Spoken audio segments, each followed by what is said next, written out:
There are several major sources for keeping your pipeline full. Certainly one of the best is customers contacted on the lot. Now, early in your automotive sales career, this may account for nearly all of your contacts. If you've not developed what we call an owner's body or an owner's list for referrals and follow-up, the dealer lot may be one of your best sources to farm customers or clients. Now, put some thought into how you contact these new prospects. Everything from dress to demeanor and attitude are hugely important in the first few minutes of contact. Now, there's two thoughts on your mind. The first is that you're going to focus every ounce of salesmanship and personality into selling a vehicle today. The second is that if the first thought does not quite come together today, you'll make such a great impression that these customers will like and respect you and return in the next day or two, and they will ask for you. Your job here is to make certain that your customers are connected to you, that they feel that you are the one that can help them the most, that you are the one that they enjoy speaking to, that you are the one that they want to give their money to. The only way you are ever going to get your customers' money is if they are willing to give it to you. How can you make sure you accomplish this? Well, here's a systems check. Make sure you measure up. The NADA, National Automobile Dealers Association, through their surveys indicate that fully 40% of the folks who buy a vehicle buy it based on how the salesperson looks. That means how you are dressed. Make sure you are dressed professionally. Slightly to the conservative side with colors that match and show success.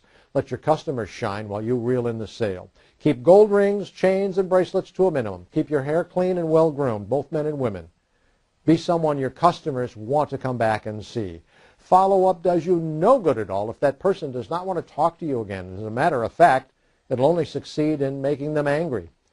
Along with the dress code is a personal hygiene code. Body odor and bad breath will not win you friends and influence your sales. Be prepared for hot days and a few hours outside in the sun. Be concerned with how you smell. Your customers will notice.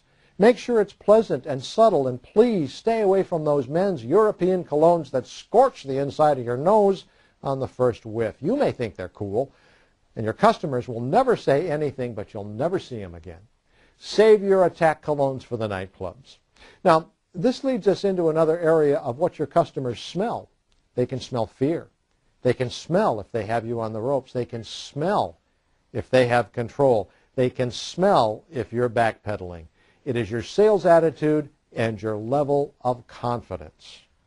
An engaging, assertive attitude that is lighthearted is a winning combination. Aggressiveness or a perception of pushiness may lose you a sale. It is true that all customers need some persuasion or they will never make up their minds, but it needs to be done with some professionalism and courtesy. Polite pressure or polite persuasion is what's called for. Sarcasm or a demeaning nature will leave you with a called strikeout at the plate. You will never get a chance to swing the bat. Be lighthearted yet assertive. Be confident and professional. Dress like you mean business and smell like you have pride in who you are. Remember, the first order of business is to sell today, but in reality, it may not always happen today. And in the cases that it does not, you've laid the groundwork and constructed an image you need to begin follow-up for future sales. You have your customers in your pipeline, and you know what to do with them.